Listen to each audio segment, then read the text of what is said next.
What's up, everybody? It's DC and Lake here for episode 6 of No Huddle Hoops. And today we're going to discuss the NFL Week 3 recap, some games from Week 3. We're going to talk about the standing predictions for the NBA as it starts next month, actually. Right around the corner, October 22nd, I believe is the start date.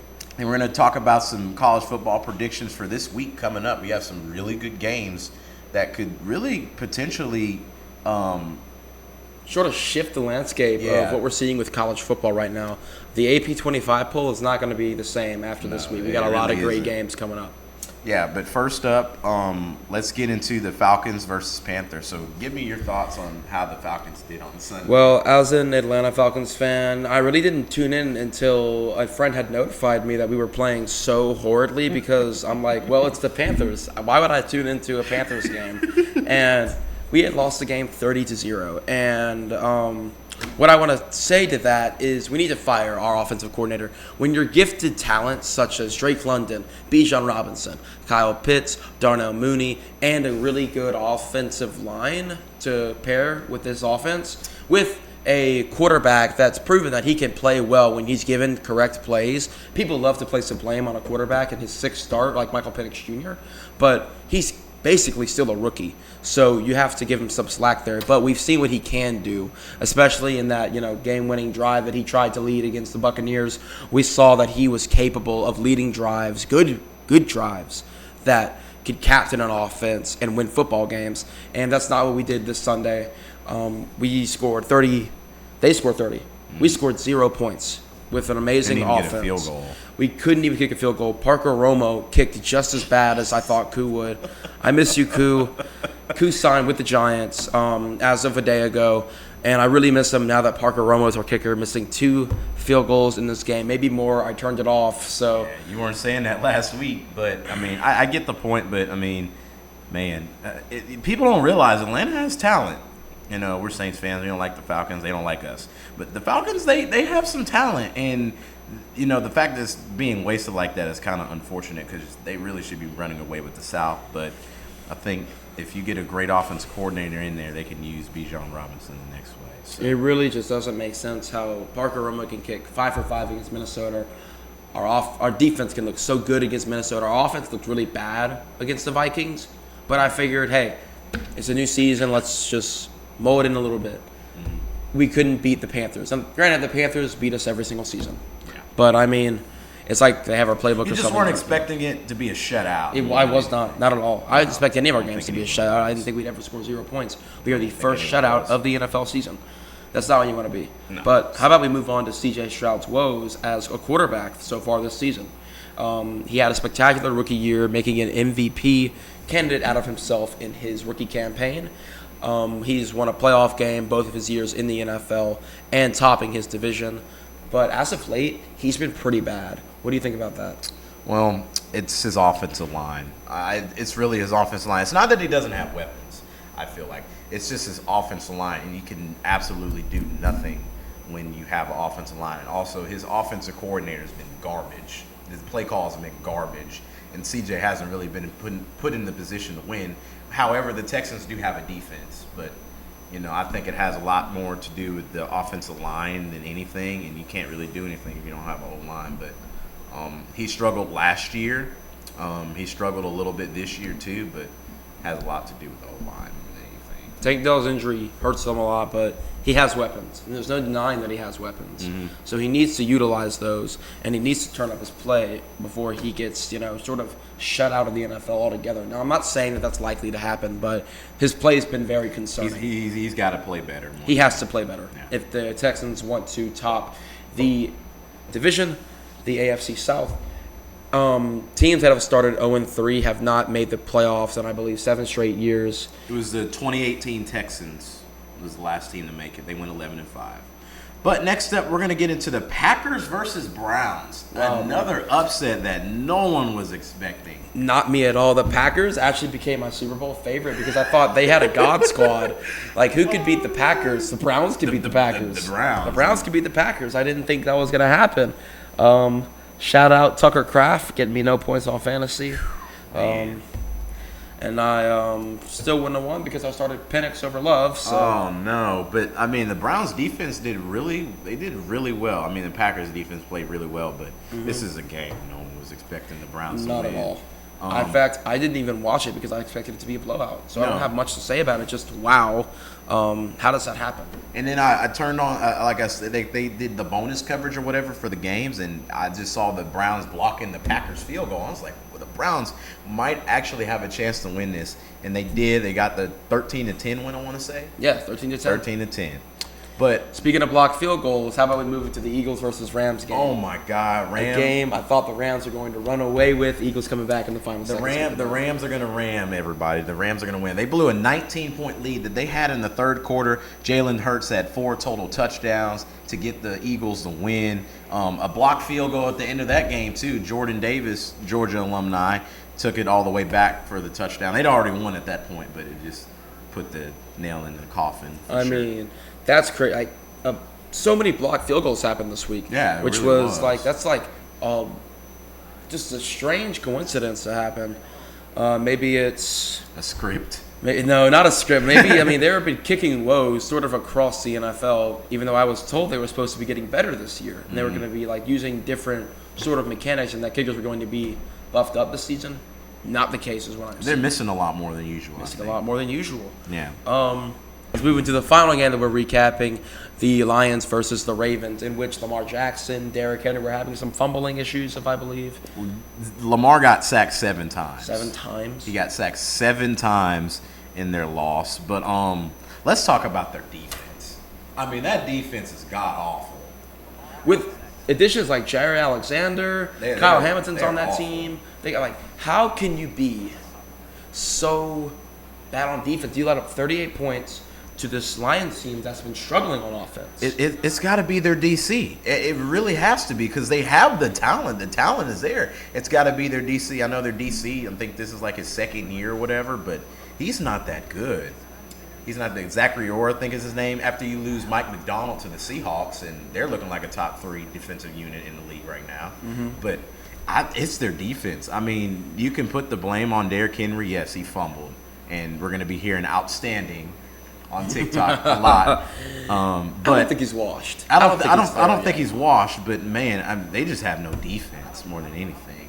No, not at all. That was a wild thing to watch. Derrick Henry's fumbling problems have been pretty bad. I think he has at least a fumble for every single game. I know that. Yeah, he's had a fumble in all 3 games. And all 3. They let Jameer Gibbs score twice, and David Montgomery was going off. If you're a fantasy owner of David Montgomery, you might have won fantasy this week. But I started Jameer Gibbs. Man. I didn't win. Wow. It might have been because of Tucker Kraft. But let's move into the NBA and our standing predictions. You want to go first? Yeah, I can go first. So, guys, we're going to talk about the Eastern Conference. So, we're just going to go down the list of standings. So, for my number 1 overall seed, I have the Cleveland Cavaliers. This is their year to win it. If they don't, they got to blow it up pretty much. Same for the Knicks. They're going to be the number 2 seed behind the Cleveland Cavaliers. At the 3 seed, I got the Detroit Pistons. I think they're going to be really good this year. At the 4th seed, I got the Orlando Magic. Paulo Banchero's next up. He's very underrated. So for my 5th seed, I'm going to go with the Atlanta Hawks. Trae Young can continue to get his veteran presence to get them the win. For my 6th seed, I think the 76ers are going to be there. I like what I've seen from VJ Edgecombe, their draft pick. And now we're going to go into the play-in. I'm going to go with the Bulls at the 7th seed. They somehow make it to the play-in every year. Yeah, pretty much. And then the Bucks, they're going to take a fall. They don't really have much outside of Giannis and Kyle Kuzma of all players. With the 9th seed, again, another prominent playing team in the Miami Heat. And then at my 10th seed, I'm actually going to put the Boston Celtics in Boston Celtics at number 10. Yeah. So who do you have at 11? I have the Pacers. Pacers. Okay. Yeah, I have the Pacers. Okay. And then for the winner for the East, I'm gonna go the Cleveland Cavaliers. We're gonna go to the West at the number 1 seed. Despite Fred VanVleet's ACL tear, I have the Rockets being the number 1 overall seed. Okay. I have the Rockets at the number 1 seed. Easy money sniper KD he's great in the playoffs. So number 2 seed, I'm gonna go with the OKC Thunder, reigning champions. You know, I expect a lot from them. 3 seed, I'm gonna go the Mavs. They're loaded. They are loaded. They are loaded, man. They are To loaded. the brim. 4 seed, I'm gonna go to Los Angeles Lakers. You know, LeBron, Luka, they should do great together. Denver, I'm gonna go Jokic. They're always at the 4th or 5th seed, kind of. What do you think? I'm gonna go with the Nuggets. For the T-Wolves, I'm gonna go them with the 6th seed. With my 7th seed, I'm gonna go the New Orleans Pelicans. New Orleans Pelicans. 5-4. Yeah. For my 8th seed, I got to go with my Warriors. I just don't think we're going to do much this year. I got to put them at the 8th seed. And bottoming out the West, I got the Clippers and the Spurs. Clippers. Yeah. Really? Mm-hmm. Okay. Is it due to the Kawhi situation and their whole what they're tied up in right now, or is that like? I think it has a lot to do with that, but I just think there's so many veterans on that team. I think they're too old to really compete for anything. Okay. Yeah. Here, I'm going to go from 15 to 1 of my East predictions. Starting at my 15, I got the Brooklyn Nets. I couldn't name anybody that I saw on that media day. Not even their draft pick. I wasn't, like this. The Nets are going to be the worst team in the NBA. I'm going to say that now. The Nets are really bad. That's not even a crazy take. When you're led by Michael Porter Jr., you're toast. He's super inefficient, and that's why he was traded from Denver.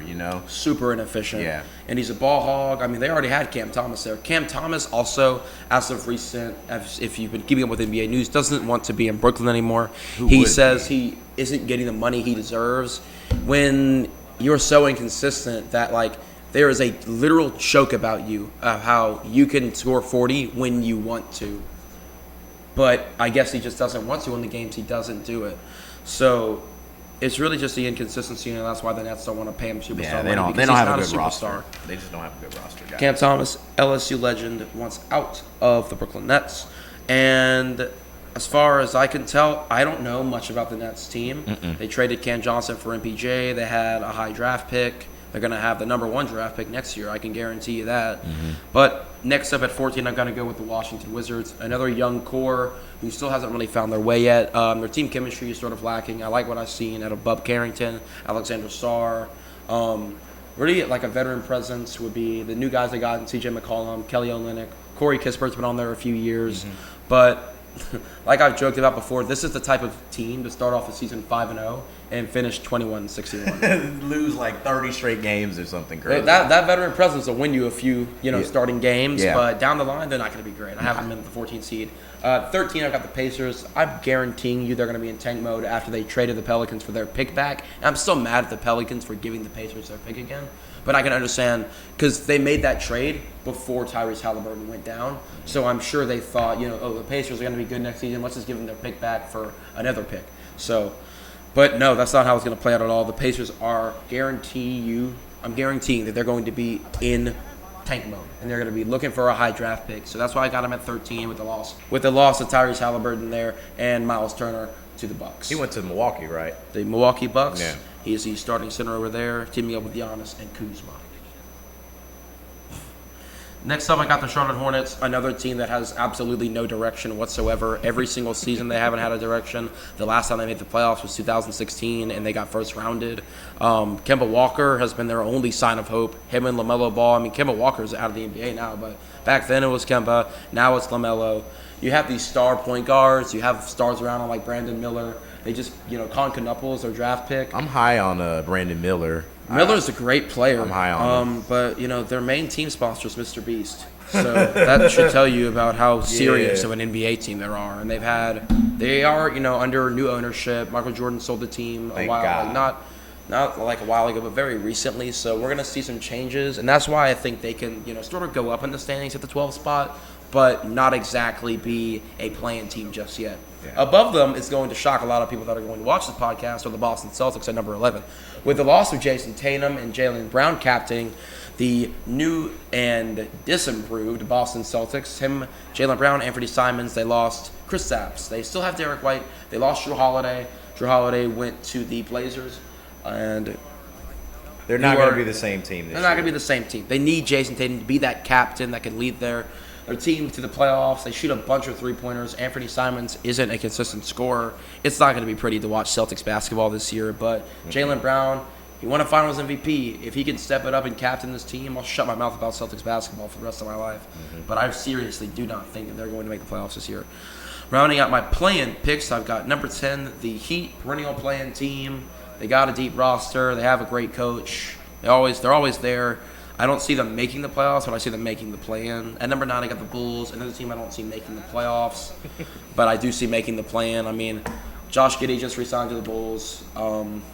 He's sort of their team captain. Him and Kobe White. Nikola Vucevic is gone. I mean, so are you really scared of Josh Giddey though? No. I mean, he's one to drop a triple-double. He can get you some triple-doubles. He can score some points, but as far as, Josh Giddey goes, I wouldn't be scared of him. Number 8, I'm going to go with the new and improved Raptors. They got Grady Dick. They traded for Brandon Ingram last season, who couldn't play due to injury, but they have Scotty Barnes there. Okay. The Raptors have the number 8 seed. I think are going to make the playoffs as the 8th seed. They're going to lose to the Milwaukee Bucks in the play-in, I believe, who I actually have coming up next at number 7 are the Milwaukee Bucks, leading with Giannis, Kuzma, and Turner. Losing Damian Lillard, but grass isn't always greener on the other side. He should have just stayed in Portland. As we did with Dwayne Wade, we're just going to act like he never left. So that's what I believe. I mean, Giannis is enough to get you into the playoffs. Yeah, he can. And number 6, if Embiid stays healthy, 76ers. If he stays healthy. Huge if. If Embiid can stay healthy and perform at an MVP level like he always does, give him me the 76ers at the 6th spot. Number 5, an improved Hawks team with Kristaps Porzingis, who is facing some medical issues as of late. Hopefully he gets that resolved by the start of the season. But with Dyson Daniels, with Zachary Ricochet, the number 1 pick of the 2024 NBA draft, with Kristaps and especially Trae Young, I can see them making that 5th spot. 4th seed is a team that was dead in the water 2 seasons ago, rising up to the 4th spot. The Orlando Magic? Detroit Pistons. Oh, Detroit Pistons. Detroit Pistons having one of the worst records in NBA history, losing 28 games in a row 2 seasons ago, now jump into a perennial playoff team. That's crazy, man. That's maybe crazy. not perennial. Coming in the next 2 seasons, they will be considered one, which is kind of crazy because, I love, their coach, J.B. Bickerstaff. He's a hard, gritty coach. I don't know why Monty Cleveland Williams fired was him, the answer. man. Hey, I mean, Cleveland's got a good coach too, but for number 3 seed, give me the Orlando Magic. For number 2, give me the Knicks. And number 1, Cleveland Cavaliers. Wow. Let's go over to the West. Number 15, the Jazz. Not shocking there. Number 14, the Blazers. And number 13, the Kings. I'm not really shocking anyone when I put those 3 teams down at the bottom of the list. Young teams, old teams, Kings especially pretty old. No chemistry there. Blazers still figuring it out. Jazz, Buns. At number 12, I got the Golden State Warriors. No depth in that team. They need to get Steph Curry some help. Jimmy Butler's falling off a cliff. I'm going to predict that. He's not going to be great next season. I don't think so. Jimmy Butler is a winning player, but I mean, he's not championship level. I feel like he's not. Like, he can get you to one, but he can't win you one. No, definitely not. He needs the help. You guys, like, Steph Curry needs some help. Yeah, and they're not. If they can't bring any in, I mean, they're still in a contract holdout with Jonathan Kuminga. Which is stupid because so dumb, they need him. They need the young. All the young players they can get. They've got Podzminski, who has been very consistent, especially in the playoffs. I saw some comparisons to some war criminals, Podzminski. But how about the Suns, who have recently acquired Jalen Green? Okay. Jalen Green. No one's scared of him. No one's scared of that at all, man. We're gonna go ahead and move up to the play-in spots. Number 7, the Pelicans, who we saw Zion's new and improved body shape. Now, this has been a cycle. Zion always starts the season with a good body. He gets injured. He gets fat again. He's out for the rest of the season. Then he comes back next offseason with a great body, gets injured, and then out again. So hopefully the cycle breaks. Number 8, San Antonio Spurs. Victor Wembanyama, De'Aaron Fox. They had Chris Paul. Chris Paul's a Clipper now. So that's actually who I have at the 10th spot, the Clippers, and the 9th spot, the Grizzlies. So that's going to be my play-in squads. I expect the Pelicans and the Spurs to round out the playoffs in the West, as the Timberwolves take the 6th seed just above the play-in, finishing in the same spot they finished last year. You can't go much farther when the teams above you are the Nuggets, Lakers, Mavs, Rockets, and OKC. All loaded teams. Loaded squads. And number 5 is the Nuggets. The 3-time MVP, Nikola Jokic. Someone argued that he should have won it last year. I don't agree. Shai was the best player. Shai was the best player. Yeah, Shai was the best player. You know, you want to debate me on that, you can debate a wall. Jokic was not as good as Shai last season. Numbers-wise, sure. But if you really watch the games, you would know that, yeah, Shai is the MVP of the league. And it took me a while to realize that. But. Yeah, I mean, when they played each other in the playoffs, who won? That's all I'm going to say. Who won? Mm-hmm. Number 4 spot, the Lakers. LeBron James was out of Los Angeles, which is strange because they have a great team, although I don't think they're going to win the championship this year. Luka, LeBron, Austin Reeves, they're going to make a good run in the Western Conference like they always do. They're going to be the 4th spot. Number 3 is the Dallas Mavericks, coming in with Anthony Davis, Klay Thompson, Kyrie Irving. Anthony Davis' number 1 option has always been scary. The last time he was the number 1 option was in New Orleans, where he was a perennial MVP candidate. His closest coming in 2018 as he finished 3rd in MVP voting. And, you know, I'll always miss Anthony Davis on the New Orleans Pelicans. So don't forget about Cooper Flagg, their rookie. Cooper Flagg, their rookie, number 1. I saw the NBA 100 list had him top 50 already. I mean, he hadn't even played a game, so we're going to see how the Mavs pan out. Next up, we're going to go with the Rockets, my championship pick. Yeah. The loss to Fred VanVleet had me move him down to number 2 because OKC, they haven't been injured yet. Although I do think they might have some. I mean, every championship team gets super unlucky sort of around the next season. So I'm not mad at that. I like that. Not mad at that, you know. 1 to 2 are kind of interchangeable. Number 1 in the West and the best team record overall. So those are going to wrap up my NBA standings predictions. And now let's jump into CFB with some predictions of the bigger games next week. Well, we got Ole Miss LSU at 2:30. We got Bama versus Georgia, probably the game of the year. And then we got Penn State and Oregon at the same time. But we're going to go over Ole Miss and LSU. So. College Game Day picked Oregon and Penn State over Bama, Georgia. Really? Wow. I know. That's stupid. Shocks me too. Stupid. But as for Ole Miss and LSU, I think Ole Miss has a chance to win this game. And it's only because I haven't seen enough out of LSU's offense that has made me think, oh, this is a championship team. Now, that defense, on the other hand, is championship level, but that offense stinks. It still does. I don't care what they did against Southeastern. It's good. I like it, but can you do the same thing that you did last week against Ole Miss? No. Ole Miss has a quarterback named Trinidad Chambliss. He's a D2 guy, came up to D1, took the starting job. He looks pretty good. The thing is who can score more and who can play better defense is the big question. But I'm going to take Ole Miss in this game. And that's your own squad. Yeah, and I hope I'm wrong, but I'm going to take Ole Miss. Their offense is just better. I mean, hopefully our defense can keep up, which I believe in them, but I think Ole Miss will take this. It's going to be a close matchup, but I'm also going to go with Ole Miss. I mean, I've always been a big LSU hater. That still, sort of plays a role into why I'm picking Ole Miss. But I mean, I just haven't seen a whole lot of stuff out of the LSU offense. I think they're sort of a fraudulent team. I did pick them. It makes the Clemson win seems very fraudulent now. And I said they were going to win the Natty after they won that game because I thought Clemson was going to be great. We both said they were going to win the national championship. Man, that's looking like one of the worst takes in channel history. Bama, Georgia, give me Alabama. They always seem to have, Georgia's playbook ready. I mean, Kirby Smart was at DC at Alabama before going to coach at Georgia. We beat them every year. I don't expect this to be any different either, even if we are playing in Athens. Look, we're going to give them hell. It's going to be a close game. We're going to come out on top. Not to sound arrogant, but I mean, I just think we're not the better team. We're not in any way or shape or form the better team. It's just we always play them so well. It's just very hard for them to squeak out a win against us. I gotta go Alabama. I just feel like every time they play Georgia, it's always an Alabama win. And I picked Alabama last season too, so I'm gonna pick them again. However, I think Alabama struggles at first. Georgia looks like they have all the momentum, but I think Alabama will pick it up and they'll win, like they always do. And now for Oregon and Penn State. Give me Penn State. Neither team has played any considerable opponent. This game is going to be close. But it's going to be very high scoring, but I feel like it's going to be one of the boring high scoring games where there's just no defense whatsoever being played. I really wish that they did not pick this game to be College Game Day. Because it's like Big Ten matchup.